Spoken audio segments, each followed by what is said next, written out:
learning Quran together.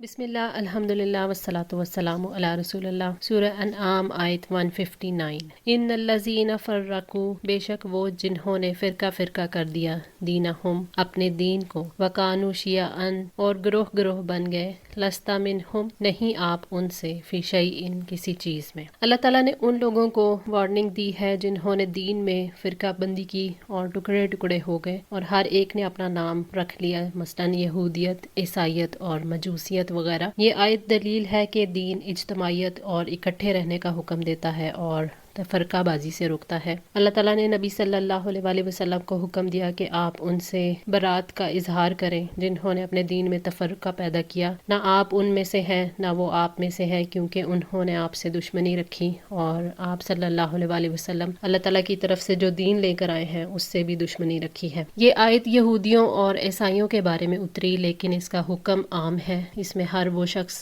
داخل ہے جو دین کی مخالفت کرتا ہو، دین میں پھوٹ ڈالتا ہو اور نیا مذہب ایجاد کرتا ہو، کیونکہ نبی صلی اللہ علیہ وآلہ وسلم جو دین لے کر آئے وہ ایک ہی دین ہے۔ فرقہ بازی ایسی لعنت ہے جو ایک ملت کو پارا پارا کر کے رکھ دیتی ہے اور ایسی قوم کی بنیاد اور وقار دنیا کی نظروں سے گر جاتا ہے۔ اسی وجہ سے اللہ تعالیٰ نے فرقہ بندی کو عذاب ہی کی ایک قسم بتایا ہے۔ حذیفہ بن یمان رضی اللہ تعالیٰ عنہ کہتے ہیں کہ آپ صلی اللہ علیہ وآلہ وسلم نے فرمایا، جماعت المسلمین اور ان کے امام سے چمٹے رہنا۔ میں نے عرض کیا کہ اگر جماعت نہ ہو اور امام بھی نہ ہو تو کیا کروں؟ فرمایا تو پھر ان تمام فرقوں سے الگ رہنا، چاہے تمہیں درختوں کی جڑیں ہی کیوں نہ چبانی پڑے، یہاں تک کہ تمہیں اسی حالت میں موت آ جائے۔ صحیح بخاری۔ نبی پاک صلی اللہ علیہ وآلہ وسلم نے فرمایا، میری امت 72 فرقوں میں بٹ جائے گی، جن میں سے ایک فرقہ نجات پائے گا، باقی سب جہنمی ہوں گے۔ صحابہ نے پوچھا، وہ نجات پانے والا فرقہ کون سا ہوگا؟ فرمایا، جو اس راہ پر چلے جس پر میں اور میرے اصحاب ہیں۔ جامعہ ترمذی کتاب الایمان۔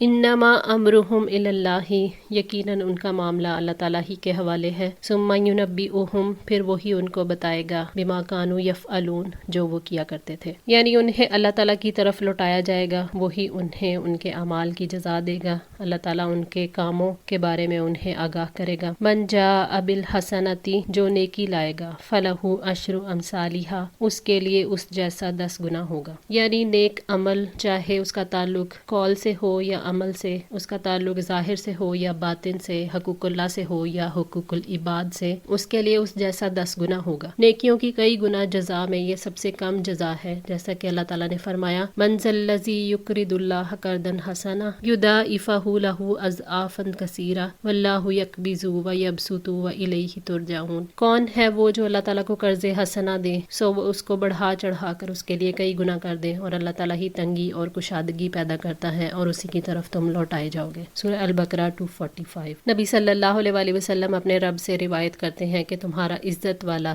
جلال والا رب بڑا ہی مہربان ہے، جس نے محض نیکی کا ارادہ ہی کیا اور ابھی نیکی نہیں کی، اس کے لیے ایک نیکی لکھی جاتی ہے، اور جس نے نیکی بھی کر لی اس کے لیے 10 سے 700 گنا تک نیکیاں لکھی جاتی ہیں۔ اگر برائی کر لی تو صرف ایک برائی لکھی جاتی ہے، اللہ تعالیٰ معاف فرما دیتے ہیں۔ سچ یہ ہے کہ اللہ تعالیٰ کے ہاں صرف بدبخت ہی ہلاک ہوتے ہیں۔ صحیح بخاری۔ ومن جاء بالسیئۃ، اور جو برائی لائے گا، فلا یجزی الا مثلھا، تو وہ اس کے برابر ہی بدلہ دیا جائے گا، وہم لا یظلمون، اور ان پر ظلم نہیں کیا جائے گا۔ اللہ تعالیٰ برائی کا بدلہ اتنی ہی برائی کی صورت میں دیتا ہے، یہ اس کا عدل و احسان ہے۔ وہم لا یظلمون، یعنی اللہ تعالیٰ کی طرف سے کسی پر ظلم نہیں کیا جائے گا۔ جب گناہ کا ارادہ کر کے چھوڑ دیتا ہے اور گناہ کو نہیں کرتا تو اللہ تعالیٰ فرماتے ہیں، انما ترکہ من جرائی، یعنی اس کے گناہ چھوڑنے کی وجہ سے نیکی لکھی گئی، کیونکہ اس نے گناہ میری وجہ سے چھوڑا ہے۔ صحیح مسلم 78۔ کل اننی ہدانی، آپ کہہ دیں بے شک مجھے ہدایت دی،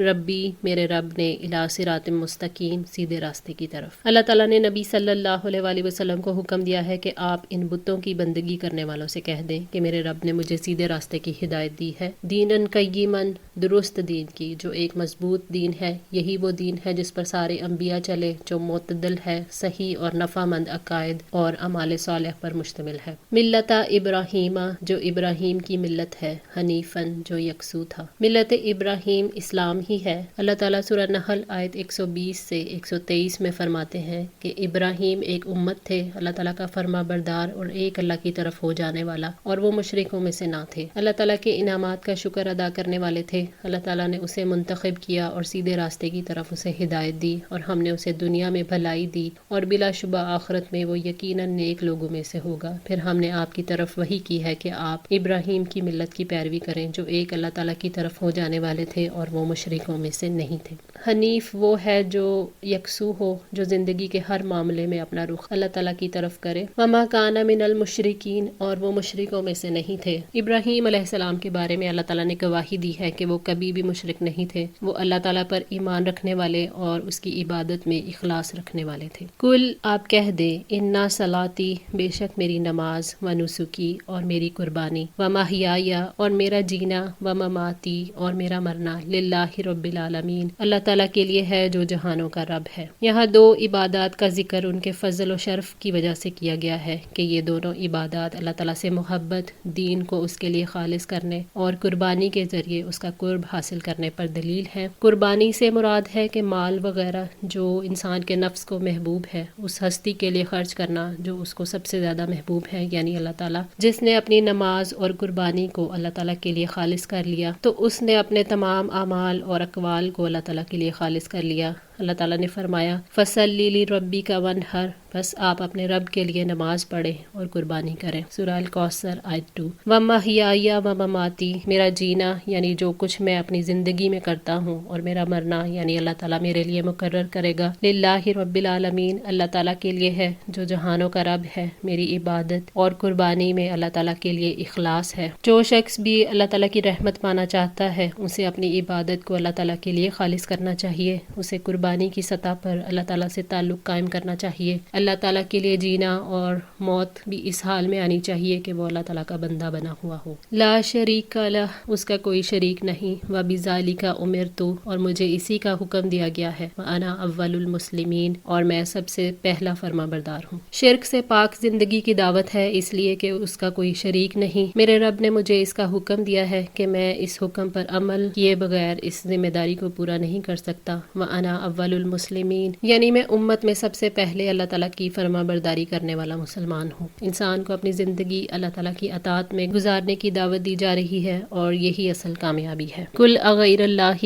آپ کہہ دیں کیا میں اللہ تعالیٰ کے سوا ابغی تلاش کروں ربن، کوئی رب، وہو رب کل شیء، حالانکہ وہی ہر چیز کا رب ہے۔ اللہ تعالیٰ نے اپنے نبی صلی اللہ علیہ وآلہ وسلم کو حکم دیا کہ آپ کہہ دیں کیا میں غیر اللہ میں سے یعنی اللہ تعالیٰ کی مخلوق میں سے کوئی رب تلاش کروں، حالانکہ اللہ تعالیٰ ہر چیز کا رب ہے۔ جو اس کی عبادت کرتے ہیں اور جو عبادت نہیں کرتے ان سب کا رب ہے۔ اس نے فرشتوں کو، مسیح علیہ السلام کو، سورج، چاند، ستاروں کو پیدا کیا۔ اللہ تعالیٰ پوری کائنات کا رب ہے۔ زمین و آسمان کا جو معلوم ہے، جو نامعلوم ہے، سب کچھ اللہ تعالیٰ کے حکم کے سامنے جھکا ہوا ہے۔ اس لیے تمام انسانوں پر واجب ہے کہ وہ اللہ تعالیٰ کو اپنا رب تسلیم کریں اور اس پر راضی رہیں، اور اس کے سوا کسی کو اپنا رب نہ بنائیں۔ مسلمانوں کو یہ حکم دیا گیا ہے کہ عبادت میں خلوص کے ساتھ اللہ تعالیٰ پر توکل کریں کہ وہی میری بگڑی بنانے والا ہے، اور میں اس کو چھوڑ کر کسی اور کے در پر کیوں جاؤں۔ اللہ تعالیٰ نے توکل اور عبادت کو بہت مقامات پر اکٹھے ذکر فرمایا ہے۔ ایاک نعبد و ایاک نستعین، ہم صرف تیری عبادت کرتے ہیں اور صرف تجھ سے مدد مانگتے ہیں۔ سورہ فاتحہ آیت 5۔ پھر فاعبدوہ وتوکل علیہ، سو آپ اسی کی عبادت کریں اور اسی پر بھروسہ رکھیں۔ سورہ ہود 123۔ ولا تکسب،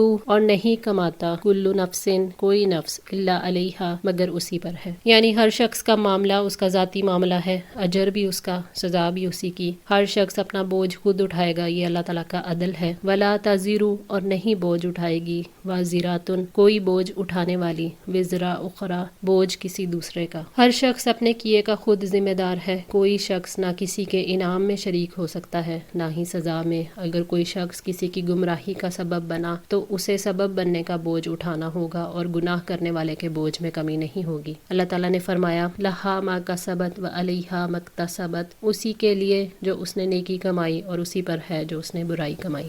سورہ بقرہ 286۔ ثم الی ربکم مرجعکم، پھر تمہارے رب کی طرف ہی تمہارا لوٹنا ہے، فینبئکم، پھر وہ تمہیں اس کے بارے میں بتائے گا، بما کنتم فیہ تختلفون، جس میں تم اختلاف کرتے تھے۔ یعنی قیامت کے دن ہر شخص لوٹ کر اپنے رب کے پاس جائے گا، اللہ تعالیٰ ہر ایک سے اس کی نیتوں کے مطابق حساب لے گا، پھر وہ خیر اور شر کے بارے میں تمہارے اختلافات میں تمہیں آگاہ کر دے گا اور تمہیں اس کی پوری جزا دے گا۔ وَهُوَ الَّذِي، اور وہی ہے جس نے جعلکم خلائف الارض، تمہیں زمین میں جانشین بنایا، یعنی تم ایک دوسرے کے جانشین بنتے ہو۔ اللہ تعالیٰ نے تمہیں زمین میں جانشین بنایا اور زمین کو تمہارے لیے مسخر کر کے تمہیں آزمایا کہ وہ دیکھے تم کیسے عمل کرتے ہو۔ دنیا میں ایک قوم ہٹا دی جاتی ہے تو اس کی جگہ دوسری قوم لے لیتی ہے جو سارے وسائل پر قبضہ کر لیتی ہے۔ یہ واقعہ یاد دلاتا ہے کہ کسی کا بھی اقتدار دائمی نہیں ہے۔ وَرَفَعَ، اور بلند کیا، بَعْدَكُمْ فَوْقَ بَعْدٍ، تم میں سے بعض کو بعض پر،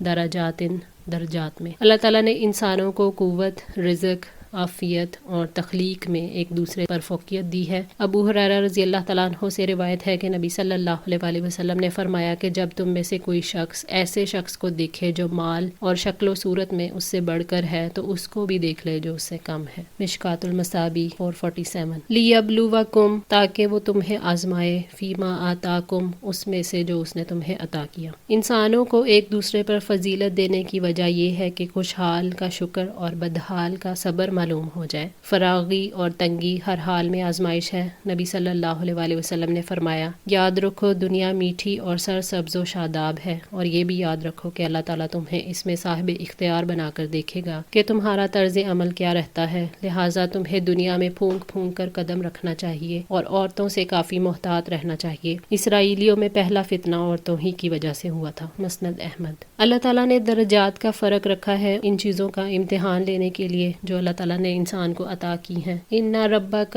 بے شک آپ کا رب، سریع العقاب، بہت جلد سزا دینے والا ہے۔ اللہ تعالیٰ ان لوگوں کو جلد سزا دینے والا ہے جو اس کے احکامات اور آیات کو جھٹلاتے ہیں، اس کی نافرمانی کرتے ہیں۔ اللہ تعالیٰ اپنے عذاب کا خوف دلا کر اپنی طرف بلاتا ہے تاکہ لوگ اس کی ناراضگی سے محفوظ ہو جائیں۔ وَإِنَّهُ لَغَفُورٌ رَحِيمٌ، اور بلا شبہ وہ یقیناً بے حد بخشنے والا، نہایت رحم والا ہے۔ اللہ تعالیٰ ایمان والوں اور نیک عمل کرنے والوں، گناہوں سے توبہ کر کے اس کی طرف لوٹ آنے والوں کے لیے بہت مہربان ہے۔ اللہ تعالیٰ مغفرت اور رحمت کی طرف بلاتا ہے، کبھی اپنی ملاقات کا شوق دلاتا ہے، کبھی جنت کی نعمتوں کا ذکر کرتا ہے تاکہ نیکیاں کرنے کا شوق پیدا ہو۔ نبی صلی اللہ علیہ وآلہ وسلم نے فرمایا، اللہ تعالیٰ نے 100 رحمتیں پیدا کی اور ان میں سے ایک مخلوق کو دی، اور اسی سے ساری مخلوق ایک دوسرے پر رحم کرتی ہے، اور 99 رحمتیں اللہ تعالیٰ کے پاس ہیں۔ صحیح مسلم۔ الحمدللہ، اللہ تعالیٰ کی توفیق اور مدد سے سورہ انعام آج مکمل ہوئی۔ دعا ہے اللہ تعالیٰ ہم سب کو قرآن پاک مکمل پڑھنے،